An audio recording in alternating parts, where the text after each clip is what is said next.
একটা শিরোনাম দেখে একটু ধাক্কা খেলাম। তারা একটু অপেক্ষা করুন, আওয়ামী লীগ নেতাকর্মীদের বিষয়ে প্রধানমন্ত্রীর উপদেষ্টা ডাক্তার জাহিদুর রহমান বলছেন যে আওয়ামী লীগের আন্তর্জাতিক অপরাধ ট্রাইব্যুনালে আওয়ামী লীগের বিচার না হওয়া পর্যন্ত অপেক্ষা করার আহ্বান জানিয়েছেন। বিচারে যদি দেখা যায় তাদের নিষিদ্ধ করা হচ্ছে না, তাহলে তারা কর্মকাণ্ড করতে পারবেন। বিষয়টি আদালতের এখতিয়ার বলে উল্লেখ করেন।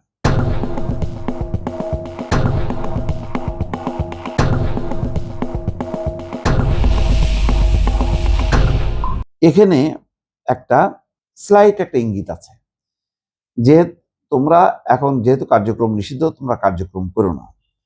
তোমাদের ব্যাপারে বিশেষ করে আওয়ামী লীগের এবং আওয়ামী লীগের লোকদের ব্যাপারে বিচার চলতেছে, সেই বিচার শেষ হোক। বিচারে যদি আওয়ামী লীগ নিষিদ্ধ না হয়, আওয়ামী লীগের কার্যক্রম নিষিদ্ধ আছে, কিন্তু আওয়ামী লীগ একটা দলের নিষেধাজ্ঞা যদি আরোপ না হয়, এবং এই নিষেধাজ্ঞাটা করাটা খুব কঠিন, যদি না হয় তাহলে তোমরা কার্যক্রম করতে পারবা।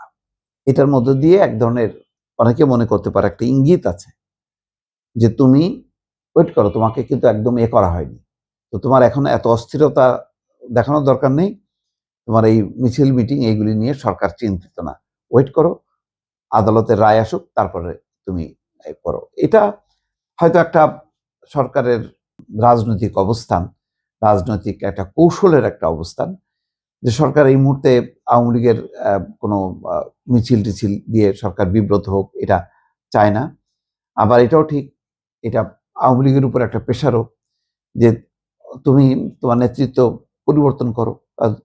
তোমাদের যারা উচ্চ পর্যায়ে যারা আছে সবাই তো নানাভাবে তারা আসামি, এবং তাদের বিচার হচ্ছে, এবং একে একে তাদের দণ্ড হবে। তো দণ্ডিত ব্যক্তিদেরকে তো আর দল চালানোর কোনো অধিকার নেই। তো সুতরাং এমন ব্যক্তিদেরকে সামনে আনো যাদের দণ্ড নেই। এরকম একটা হয়তো বার্তা আমি অনুভব করি, এরকম একটা হয়তো বার্তা বা নেগোসিয়েশন হইলেও হইতে পারে, শিওর না। কিন্তু ডাক্তার জাহিদুর রহমানের কথার ধরন থেকে এরকম একটা ধারণা যে কেউ করতে পারে। আওয়ামী লীগ যদি পরিবর্তিত আকারে সামনে আসেও, এটা আওয়ামী লীগের জন্য ভালো হবে। আমি জানি যে এটা শেখ হাসিনা অ্যাকসেপ্ট করবে না। আওয়ামী লীগের মূল নেতৃত্ব তারা রক্ষণশীল, তারা মনে করে যে দিন যত যাবে সরকার দুর্বল হবে আর তাদের অবস্থান বাড়বে। সেটা এত সোজা না, কারণ এই মুহূর্তে যে রাজনৈতিক পরিস্থিতি আমি দেখছি, তার খুব একটা পরিবর্তন হবে না।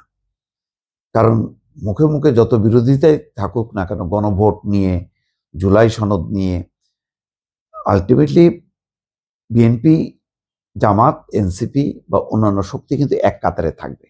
কারণ এই দলগুলো দেখেছে গত 15 বছরে কি নিষ্ঠুরভাবে এই দলগুলোকে বাইরে রেখে সরকার একতরফা নির্বাচন করে তারা ক্ষমতায় থেকেছে।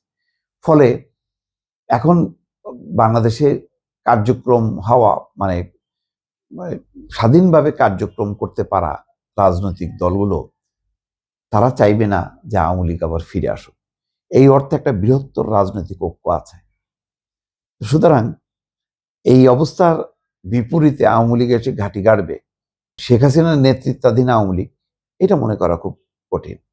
তো সুতরাং এটা যদি তারা বুঝতে পেরে যদি একটা সংস্কারবাদী আওয়ামী লীগ তারা মাঠে নামায়, সেইটা আওয়ামী লীগের যারা নেতাকর্মী তাদের একটা মানে আস্থা বা তৃপ্তির জায়গা হবে বা নিরাপত্তার জায়গা হবে, যে না ঠিক আছে, তারা তাদের দলের অধীনে কার্যক্রম করতে পারছে।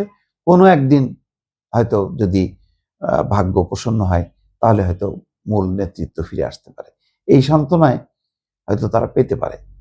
কিন্তু এখন যেভাবে তারা কার্যক্রম চালাচ্ছে, এটা দিয়ে কোনো ফল আসবে এটা মনে করার কোনো কারণ নেই।